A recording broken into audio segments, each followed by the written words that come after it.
Assalamualaikum warahmatullahi wabarakatuh. Selamat datang di video ketiga pada materi searching pada array.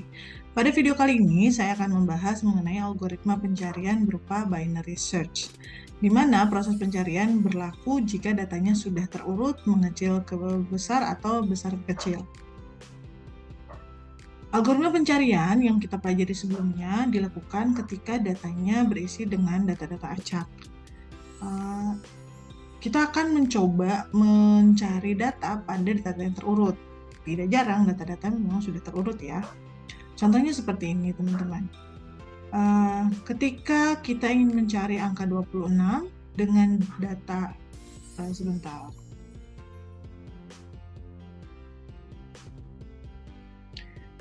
Di array ini kita lihat terdapat sebuah data angka bulat yang terurut mengecil ke membesar. Ascending. Kita ingin mencari angka 26. Jika menggunakan sequential search, maka yang kita lakukan adalah mencari satu per satu. Yang mulai dari depan, cari hingga ketemu ya. Oh iya. Terus. Ternyata tidak ada datanya. Nah, padahal secara logik kita tidak perlu mencari hingga akhir.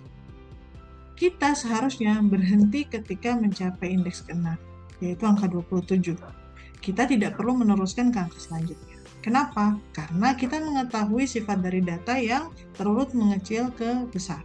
Artinya, jika data saat ini saja sudah 27 atau lebih besar dari 26, maka sangat tidak mungkin angka 26 akan ditemukan di data selanjutnya, karena pasti akan lebih besar dari 27.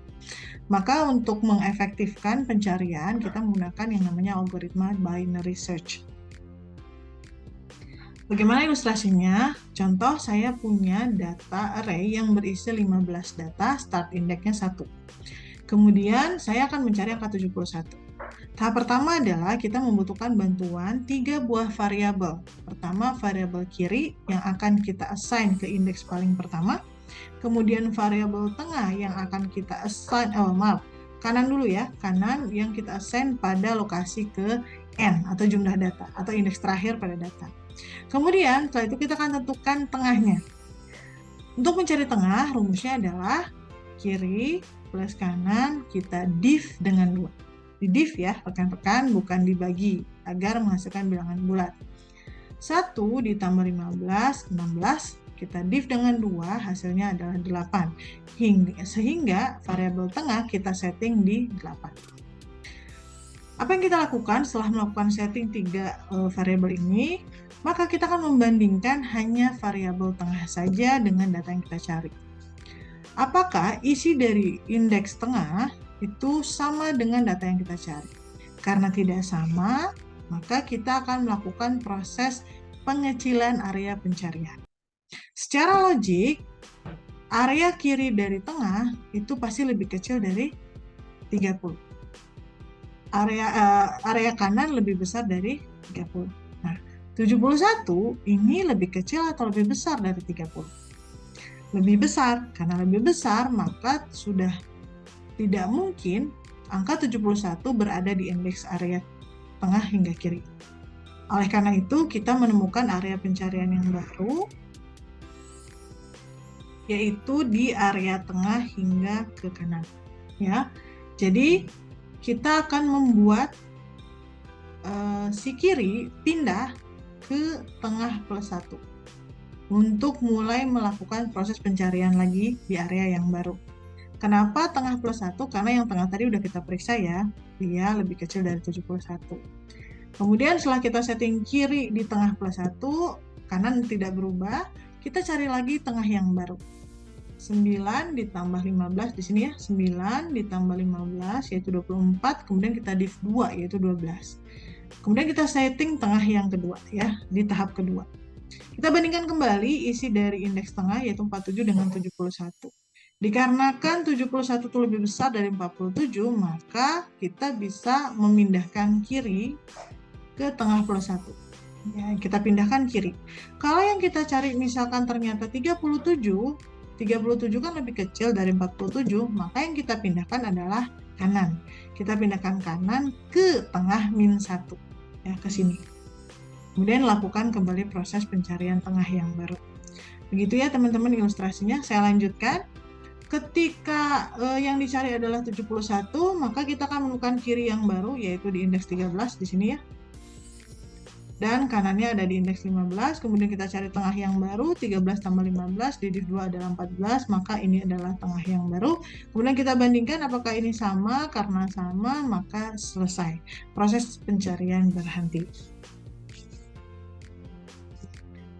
Contoh lainnya ketika, ini contoh kalau kita ketemu datanya. Apa sih kelebihan dari algoritma binary search, teman-teman? Pada tahap pertama kita lihat, ketika kita mencari angka 71 sedangkan tengahnya adalah 30, maka kita bisa mengeliminasi 1, 2, setengah ya, setengah data. Ya, setengah data. Kalau sequential search ini pasti masih akan diakses untuk dibandingkan. Nah, karena kita tahu ini nggak mungkin ada angka 71 di kiri dari tengah, maka kita bisa abaikan. Dan itu sangat menghemat waktu. Sekarang kita coba cek bagaimana behavior dari binary search ketika data yang kita cari tidak ada. Misalkan yang kita cari adalah angka 25, seperti biasa kita setting variabel kiri di indeks ke-1, variabel kanan di indeks paling terakhir dari data, kemudian kita cari tengahnya 15 plus 1, 16 di div 2, 8, kita bandingkan isi tengahnya, yang dibandingkan hanya isi tengahnya ya, bukan kiri dan kanan. Apakah 30 sama dengan 25? Bukan, karena bukan kita bandingkan kembali. Apakah 25 ini lebih kecil atau lebih besar dari 30? Karena 25 ini lebih kecil dari 30, maka kita tahu area pencarian ada di kiri, sehingga yang kanan harus pindah ke tengah min 1. Maka menjadi tahap kedua seperti ini. Kemudian setelah kita mengupdate kanan, kita cari lagi tengah yang baru, 1 tambah 7 di div 2 yaitu 4, lalu 17 kita bandingkan lagi dengan 25. Ternyata tidak sama, berarti tidak ketemu, maka kita cek lagi 25 ini lebih kecil atau lebih besar dari tengah saat ini. Karena 25 lebih besar dari 17, maka yang kiri harus pindah ke tengah plus 1 yaitu ke 5, sehingga menjadi seperti di baris ketiga. Kiri ada di 5, kanan ada di indeks 7, kita cari tengahnya yaitu 6, lalu kita bandingkan lagi apakah ini 27 sama dengan 25? Tidak, karena tidak sama kita bandingkan kembali apakah 25 lebih kecil atau lebih besar dari 27? Karena lebih kecil artinya yang kanan harus bergeser ke tengah min 1. Sehingga data saat ini adalah kiri di 5, ya masih sama, tengah pindah ke tengah min 1, kanan pindah ke tengah min 1, 6 min 1 yaitu 5, berarti dia juga di sini. Kemudian kita cari tengahnya, karena angkanya sama otomatis tengahnya di situ juga ya. Jadi kiri, tengah, dan kanan berada di indeks yang sama, dan kita ulangi kembali membandingkan 23 dengan 25. Karena tidak sama, maka kita bandingkan kembali apakah 25 lebih kecil atau lebih besar dari 23. 25 lebih besar dari 23, artinya areanya di kanan. Karena di kanan, maka yang kiri harus bergeser ke tengah min 1, sehingga kiri berada di angka 6 dan kanan di angka 5. Di sini adalah kondisi berhenti, di mana kiri sudah memiliki nilai lebih besar dari kanannya. Ibaratnya sedang mencari, teman-teman, kita lagi cari teman kita dari kamar nomor 1, kita mencari dari kamar nomor paling akhir, kemudian kita berpapasan dan masing-masing belum menemukan. Kondisi berhenti pada binary search yang menunjukkan bahwa data tidak ditemukan adalah ketika kiri atau lokasi dari variabel kiri sudah lebih besar dari variabel kanan. Itu adalah kondisi ketika data tidak ditemukan pada algoritma binary search. Nah, bagaimana algoritmanya? Nah, masih ingat ya teman-teman tadi ini ada function binary search yang versi 1, nama variabel arraynya adalah tab, kemudian ini ada n dan x adalah data yang dicari, n adalah jumlah data pada array tersebut. Kemudian yang akan di-return adalah boolean. Jadi kalau ketemu true, kalau tidak ketemu false. Kita membutuhkan 3 variabel baru, bantuan left, right, dan middle, yaitu bertipe integer. Di awal kita akan setting left dengan indeks 1. Kalau arraynya start dari 0 berarti indeks 0. Kemudian right-nya kita setting dengan n. Kalau start dari 0 maka n-1. Kemudian middle adalah menggunakan rumus left plus right di div 2. Setelah itu, baru kita melakukan proses pengecekan. Dikarenakan berhentinya proses pengecekan jika ketemu atau tidak ketemu, maka kita buat di sini dua kondisi.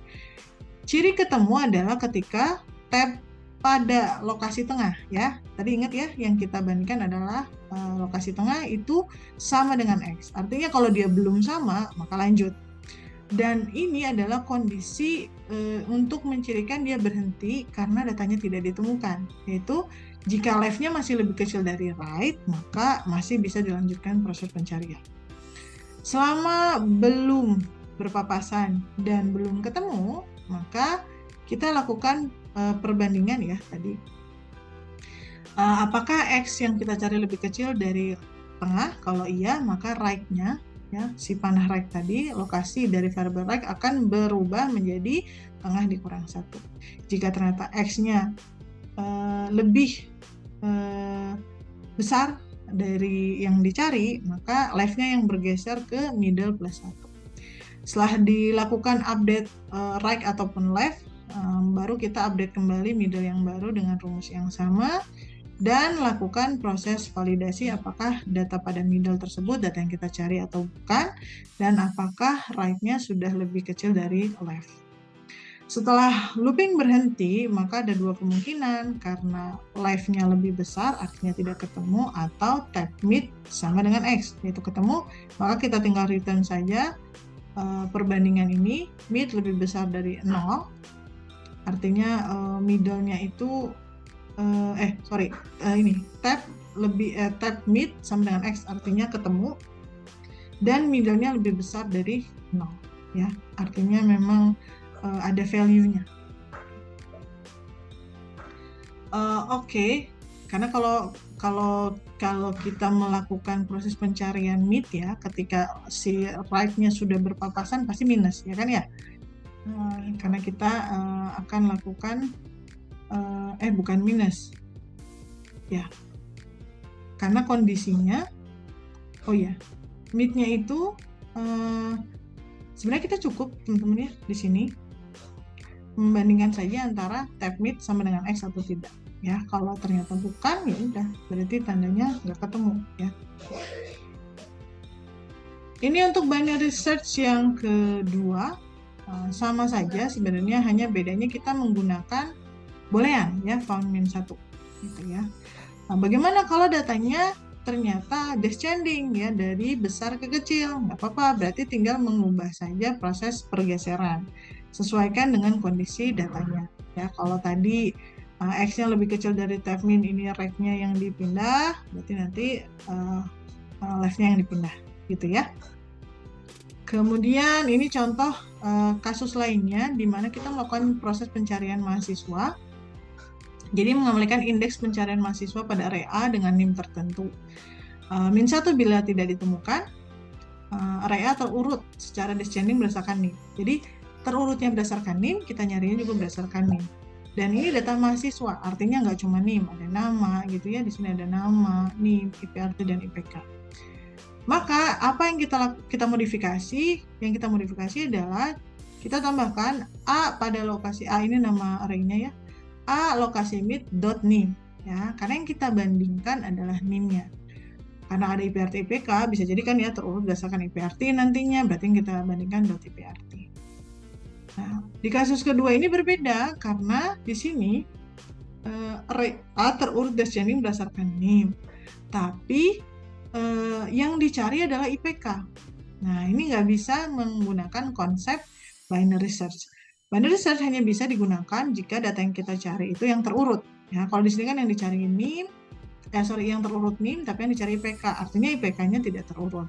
Maka kita bisa menggunakan algoritma sequential search biasa. Itu teman-teman akhir dari video ketiga tentang binary search. Terima kasih.